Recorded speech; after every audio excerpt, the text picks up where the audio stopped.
O litoral norte de São Paulo é conhecido por suas praias paradisíacas, águas cristalinas e ilhas que parecem esconder segredos antigos. Todos os anos, milhares de pessoas visitam esse lugar em busca de tranquilidade, beleza e contato com a natureza.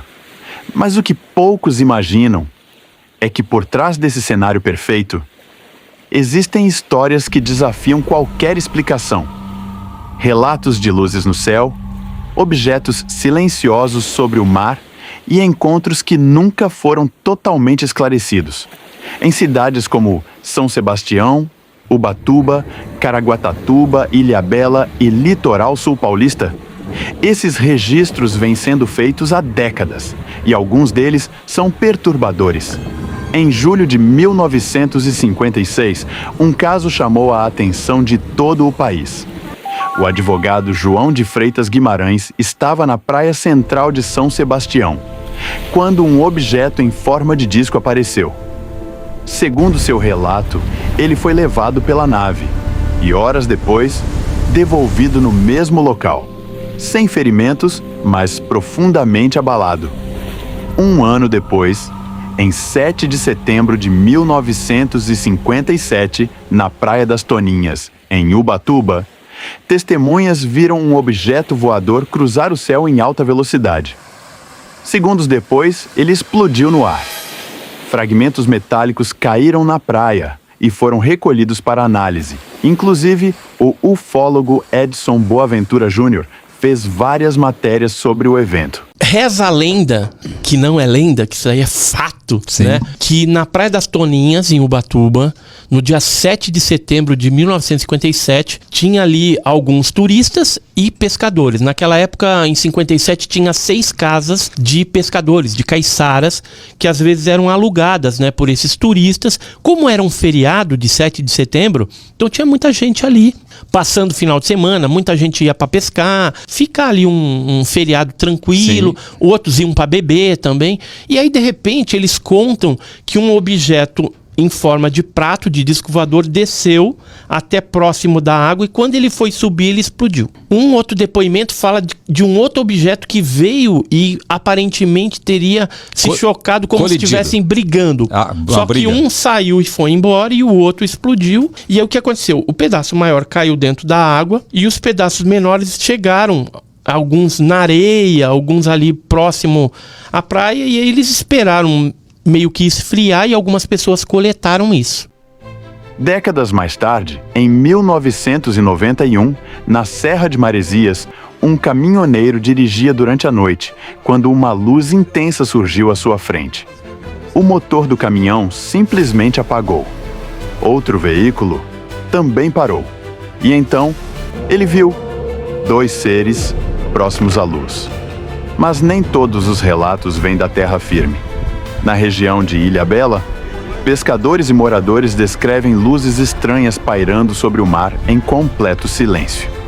Alguns afirmam que esses objetos mergulham nas águas escuras e desaparecem sem deixar rastros, como se algo estivesse observando das profundezas.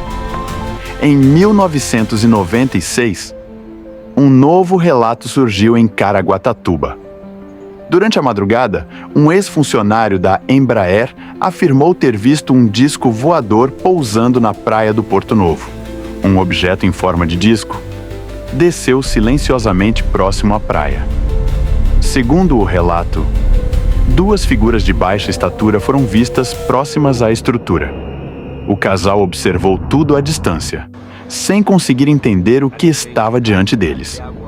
O caso chamou a atenção de pesquisadores da região, que foram até o local para analisar o ocorrido.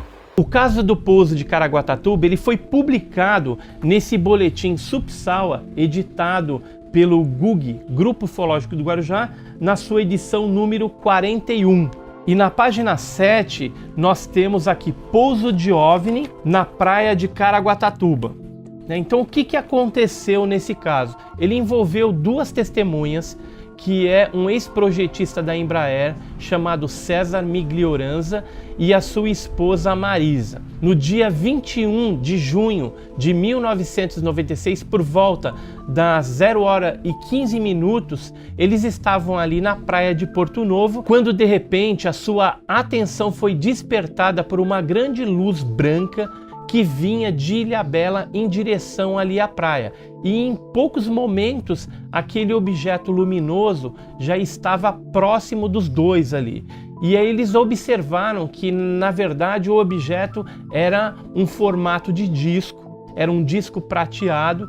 Quando ele chegou a 50 metros de altura, ali já para pousar na praia, esse objeto apagou aquela luz branca que era intensa, acendeu na parte lateral da nave 4 luzes alaranjadas.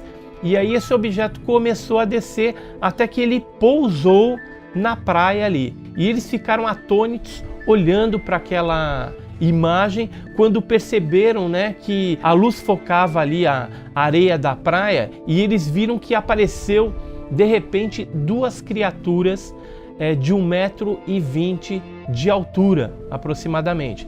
Essas criaturas, elas tinham a cabeça desproporcional, era a cabeça grande, corpo bem esguio, bem pequenininho. E uma delas acabou se abaixando como se fosse pegar alguma coisa ali na areia.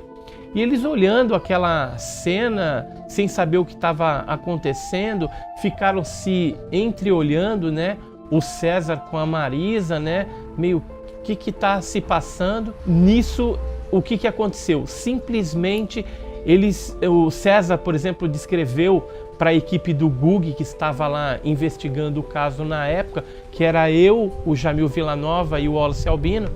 Ele descreveu que ele sentiu assim um mal-estar naquele momento, e de repente, quando ele se deu por si, ele não estava mais no local aonde ele começou o início daquela aparição, daquela visão. Ele estava sentado já num quiosque, numa mesinha de um quiosque na praia de Porto Novo, e já não havia mais o objeto ali no local. Aí ele comentando com a Marisa o que aconteceu, então a Marisa falou que ainda viu aquele objeto subindo, né, alçando o voo e indo em direção à Ilhabela novamente. Mas um dos casos mais intrigantes aconteceu anos depois, no bairro São José, em Peruíbe. Moradores acordaram com algo estranho no terreno, uma marca oval gigantesca, com a vegetação completamente pressionada contra o solo, sem pegadas, sem máquinas, sem explicação. Outro dia tinham as marcas, aí a gente comentou com o rapaz, o Rubão, que roça aqui. Aí o Rubão falou assim, acho que foi um pouso. Pouso? Ele falou, não, já aconteceu na Vila São José, aconteceu não sei aonde, aqui em Peruíbe acontece direto. Pouso de uma nave. O que aconteceu? Eu estava dormindo e escutei um barulho que me acordou. Parecia que tinham turbinas de avião, vento forte em cima da minha casa. As luzes começaram a piscar. Apagou as luzes, acendeu minha luz de emergência. Aí eu olhei para o lado e vi 3 pessoas. Para mim foram 3 anjos. Eram altos. Um deles eu lembro que tinha um cabelo muito branco. Outro estava com uma capa parecia ouro, com luz. Eram uns olhos azul assim, muito branco. E um olhar assim de paz. Naquele instante eu não senti medo. Eu senti paz. Conforme eu olhei para ele, eu senti tocar a minha testa. E eu voltei. Aí conforme eu tô voltando assim, eu olhei e vi meu corpo. Como se alguma coisa me puxasse de volta pro meu corpo. Daí, eu não lembro mais nada. O caso foi investigado por pesquisadores. Quando eu não consigo provar que não aí ferrou. Aí você acredita? Não. Aí eu vou para a parte científica, para ver se não há nenhum tipo de situação que leva a um fraude. Aí o Saga falou, posso ir lá? Veio com os aparelhos dele, que eu também não entendo nada disso. Falou, não, aqui realmente foi um pouso. Teve que me convencer a ser hipnotizado, outra coisa que eu também não acreditava. E na própria hipnose mesmo que ele faz, eu fiquei bem abalada. Será que é? Será que não é? Será que foi imaginação? Tá bem? Está gelada. Então... Respira. O que você está sentindo? Você está nervosa agora? Eu tô tremendo de lembrar a situação. E aí, como é que terminou? Na hipnose, você relata como é que terminou esse encontro? Eles te trouxeram? Eu relato eles me trazendo de volta e capturando um bicho. Até hoje, ninguém conseguiu explicar o que realmente aconteceu ali. Relatos como esses continuam surgindo, inclusive de objetos entrando e saindo do mar. A pergunta que fica é: o que realmente está acontecendo no litoral paulista? Segue Entre Lendas e Luzes, porque os próximos casos são ainda mais assustadores.